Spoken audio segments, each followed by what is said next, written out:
bonjour tout le monde. Merci beaucoup à l'IRSST de m'avoir invité à venir vous présenter ces résultats, ces impacts.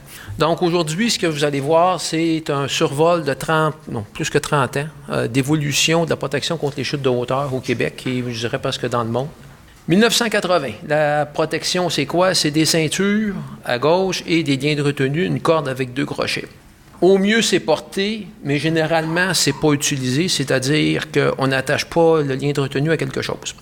Et essentiellement, c'est quoi quand on parle d'arrêt de chute? C'est que vous avez le travailleur représenté par mon petit carton qui a une certaine masse, on le laisse tomber et il faut que la corde soit suffisamment solide pour arrêter la chute, mais pas trop pour que la force soit pas trop élevée, parce que si vous l'attachez au bout d'un câble d'acier puis que vous tombez, ça coupe la personne en 2.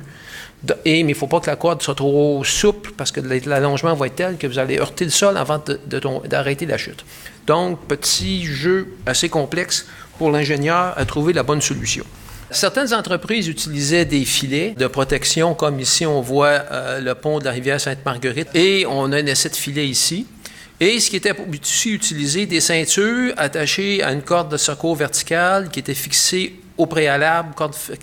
La corde était fixée sur la colonne lorsque la colonne était au sol. Ça, c'était le cas chez certaines grandes entreprises. Donc, quand vous égroupiez dans un poteau de bois, vous aviez une ceinture, une courroie, et si un des éléments cassait, bien, vous vous retrouviez au sol, ou au mieux, vous serrez le poteau bien fort, vous êtes arrêté par les éclisses de bois. Très réjouissant. Une des hypothèses qui circulait, c'est que la CSST avait dit que le problème, c'est que les ceintures étaient dangereuses, c'est pour ça que les travailleurs ne les portaient pas. Ils avaient demandé à un designer de concevoir un nouveau harnais, et c'est ce que j'ai reçu sur ma table quand je suis arrivé à l'IRSST. En jeune chercheur, je me suis posé la question, est-ce que c'est bien vrai que c'est ça? Grâce à mes collaborateurs qui étaient au service statistique de l'IRSST, on a fait faire une recherche dans le fichier des lésions. Et si la ceinture était portée, l'agent causal des lésions lors des chutes aurait dû être ceinture ou divers. Et quand on fait la recherche, l'agent causal qui a causé la fracture est le sol, la structure, une pièce de métal. Conclusion, c'est que si on a la ceinture, sur nous, on ne l'attache pas. Donc, n'est pas utilisée. On constate que les grandes entreprises sont capables de faire de la protection parce qu'ils ne sont pas dans les fichiers des lésions, on ne trouve pas de traces. Quand on fait l'analyse, il y a une entreprise qui explique à elle seule 25% des cas répertoriés dans le fichier des lésions. La prévention est possible. Monique Lortie, qui travaille sur un état de la connaissance et regarde ce qui se passe sur les chantiers et constate que le problème, ce n'est pas la ceinture, mais l'absence de point d'ancrage. Et ceci est confirmé par nos observations. On travaille donc à partir de 1983 avec Denis Giguère sur l'évaluation du gilet harnais. Le principe était qu'il y avait des sangles autour des cuisses et que les muscles des cuisses étaient pour dissiper l'énergie grâce à une réaction instantanée du corps humain lors de la chute. Oubliez ça, ça ne s'est jamais produit. On développe 3 critères, efficacité, fiabilité, convivialité. Efficacité, ça réalise les fonctions. Fiabilité, ça réalise les fonctions, peu importe les variances possibles. Et convivialité, bien, c'est facile d'apprentissage, facile d'utilisation, c'est confortable et ça n'interfère pas avec la tâche. On développe une méthodologie de soulèvement lent avec des humains et chute libre avec un torse et un mannequin. Ce que ça donne, c'est que le gilet harnais ne fonctionne pas, il n'est pas bon. Notre méthodologie est très bonne et devient un chapitre d'un bouquin qui s'appelle Fundamentals of Fall Protection en 1991. Et depuis, à ce jour, ce n'est que le seul texte qui existe sur le domaine. Nos critères, efficacité, fiabilité, convivialité, sont appliqués à toutes sortes d'équipements de protection. Le protocole va être intégré partiellement dans des normes CSA, ANSI et ISO. Le travail en hauteur, c'est plus qu'une question de harnais. Le vrai problème, c'est l'ancrage. Juste vous dire, les 3 critères, efficacité, fiabilité, convivialité, il y a toutes sortes de choses qui ont été faites par ailleurs. On a travaillé sur les moteurs de ligne distribution, sur les poteaux de bois, avec des moteurs de ligne. Cette analyse-là de ces 3 critères a permis d'expliquer 2 accidents. 2 accidents mortels, un en 1988 et 2004. Je reviendrai un petit peu plus tard sur ces accidents-là de coulisseaux. On a fait un projet sur les élagueurs, un projet aussi avec les poseurs d'acier d'armature, et toujours, c'est d'évaluer des systèmes de protection sous le regard de ces critères. Ça va donner aussi 2 mémoires de maîtrise à l'ETS. À la recherche de l'ancrage solide et convivial, les câbles de secours horizontaux, et que sont les câbles, si vous regardez sur le haut de la poutre ici, la grande poutre blanche, j'avais 2 petits poteaux, et il y a un câble horizontal qui est là. Les petits poteaux et les câbles sont fixés au sol avant qu'on monte la poutre. Donc, quand la poutre est installée, le moteur a déjà un point d'ancrage qui lui permet de circuler le long de la poutre. C'est 1988, usine de peinture de General Motors à Boisbriand, usine qui a été démolie depuis. C'est la première utilisation planifiée systématique à grande échelle des câbles de secours horizontaux. On a 200 monteurs de charpente métallique et il y a 5 travailleurs qui ont été sauvés. Qu'est-ce qu'on retire de ça à part de l'élément technique? C'est un résultat de la planification avec les recteurs de la charpente métallique, Marshall Steel, les travailleurs, le local 711 et le maître d'œuvre, Fenco-Lavalin. Il va en résulter des changements dans la réglementation en Ontario au Québec. Un guide de conception va être publié en 1991 et j'ai appris que sa nouvelle version est en évaluation actuellement. Donc, ça va connaître une nouvelle génération. Et il va y avoir un effort de transfert de connaissances en formation pour les ingénieurs et les inspecteurs de la CSST. Et dans les années qui ont suivi, on a formé au-dessus de 200 inspecteurs de la CSST. Une anecdote, mais qui illustre bien quels sont les impacts de la recherche. L'année 88 a été une année terrible au Québec en termes de chute de grues. 6 grues sont tombées. Les 5 premières, pas eu de blessés, par chance. La 6e, c'est grâce à la planification. Et comment? C'est que sur un chantier de Rivière-des-Prairies, le responsable de la sécurité a lu le bulletin de l'IRSST de l'automne. Il y avait un article sur les câbles de secours horizontaux et il y avait suffisamment de données techniques pour que quelqu'un intéressé puisse comprendre comment ça fonctionnait. Il l'a fait installer sur le chantier. La 6e grue est tombée. Il y a un travailleur qui a été retenu, attaché au câble de secours horizontal. Donc, c'est un heureux résultat par la planification et la connaissance des câbles de secours horizontaux. Des câbles de secours horizontaux, vous en verrez beaucoup. Si vous allez dans le Vieux-Montréal, au fait du toit du marché Bon Secours, il y en a un, très joli. Et ça a résulté, dans d'autres cas, des ancrages permanents, entre autres au château Mont-Tremblant, donc à Mont-Tremblant. Câbles de secours horizontaux, usine Hyundai à Bromont, usine qui n'a pas fabriqué des voitures pendant très longtemps, mais néanmoins, câbles de secours horizontaux installés ici. Entre janvier 1988 et septembre 1991, compté, officiel, il y a des données là-dessus, 14 travailleurs ont vu leur chute arrêtée au Québec. Il y avait un petit problème qui survenait, c'est que si on concevait notre poteau d'ancrage d'une façon qu'on appelle conception ou contrainte admissible, c'est-à-dire que votre poteau ne déforme pas, il reste intact, ça générait un poteau qui faisait presque 90 livres, 100 livres, quand on le faisait en acier, avec une hauteur d'à peu près 3 pieds, 90 cm. Donc, on va faire un projet de recherche qui va démontrer qu'il est possible de concevoir un poteau léger en acier de charpente, poteau qui va absorber l'énergie en créant une rotule plastique. Donc, de quoi ça a l'air? Donc, vous avez nos 2 poteaux, notre travailleur, le câble commence à étirer et les poteaux vont plier à la base. Et voici la base d'un poteau plié avec une rotule plastique. Voici des résultats. Donc, les ingénieurs, on s'amuse beaucoup avec ça, beaucoup de capteurs et tout, donc des mois d'essai.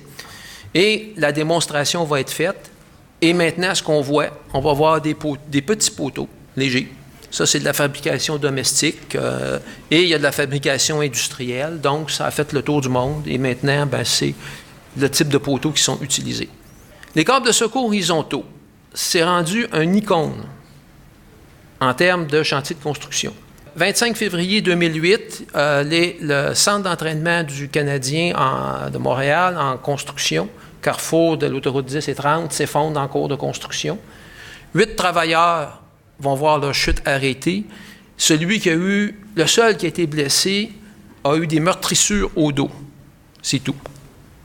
Câbles de secours horizontaux, si vous vous promenez, faites du tourisme. Citadelle de Québec, centre-ville de Québec, vieil édifice de l'Université Laval, qu'est-ce qu'on voit en haut? Encore des câbles de secours horizontaux. Ils sont partout.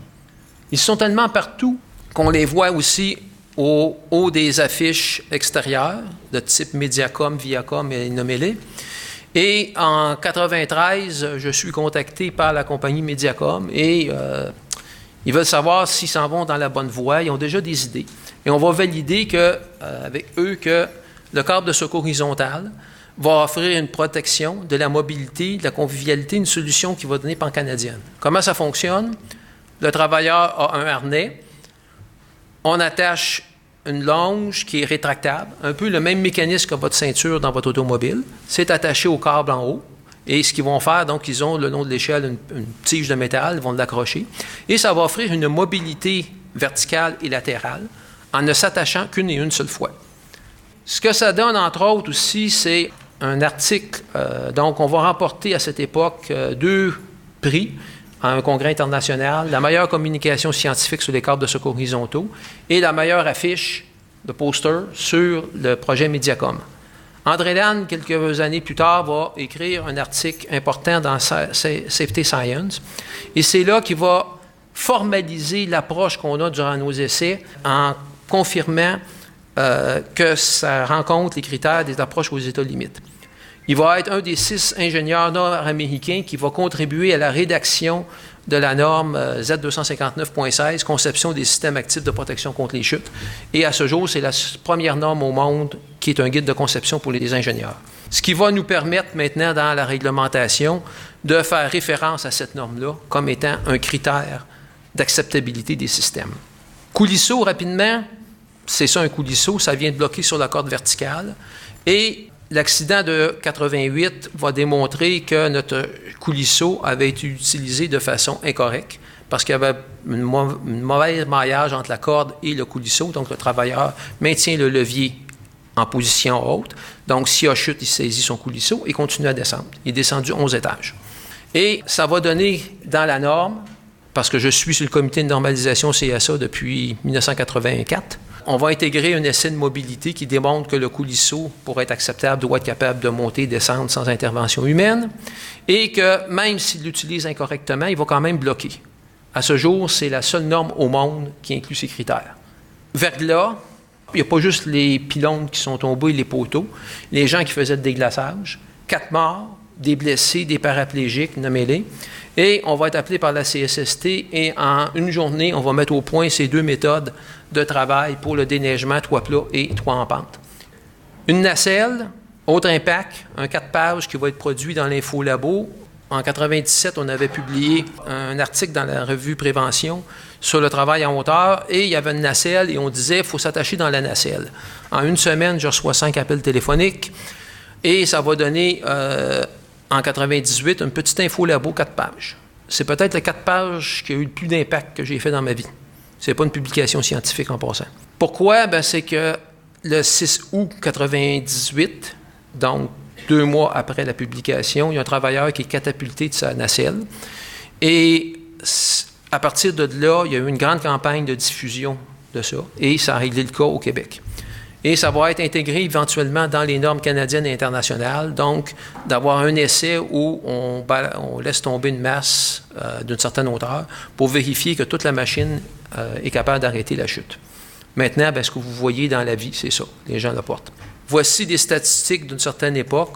Le taux de fréquence a diminué de moitié. Donc, est-ce que ça a des impacts? Oui.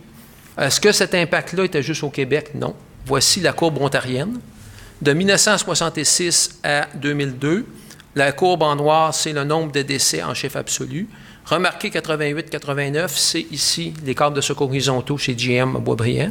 Il y a un accident qui arrive en Ontario. Je suis témoin expert et l'enquête du coroner dit au ministère Ontario, modifiez votre réglementation, rendez obligatoire la protection contre les chutes de hauteur, même pour les monteurs. Et c'est ce qu'ils vont faire. Le nombre va diminuer de moitié. Et c'est demeurer le même genre de choses. L'évolution de la normalisation, j'y ai contribué, tant à l'IRSST qu'à l'ETS. En 1983, il y en avait 3, et maintenant, il y a 16 normes et projets de normes. Et on est peut-être les plus productifs au monde en normalisation. Ce que je peux vous dire en conclusion, c'est quoi? Ça prenait une bonne dose de folie, parce que dire qu'on aurait été pour faire attacher des monteurs de charpente métallique, on passait pour fou. Dire que des élagueurs se protégeraient, on dit ça se peut pas. Et pourtant, ça s'est fait. Ça prenait un cadre, l'IRSST, une équipe. Ça a pris de la rigueur, de la pertinence et de comprendre les mécanismes fondamentaux qui, eux, sont immuables. On avait un réseau de relayeurs et une constance. Ça prend des gens qui sont là, permanents, parce que des hauts et des bas, et les demandes varient. Mais ce qui reste après 30 ans, je vous dirais, c'est des résultats toujours utiles et utilisés. À ceux qui vont prendre la relève, dites-vous une chose, que c'est peut-être le plus beau champ d'activité, la santé et sécurité du travail. Vous allez avoir un impact sur la productivité, la vie, l'organisation du travail. Et c'est un domaine où on prend souvent le problème du début. On l'analyse, on met au point le projet de recherche, on la réalise et on voit les retombées, les effets. Donc, merci beaucoup de votre attention.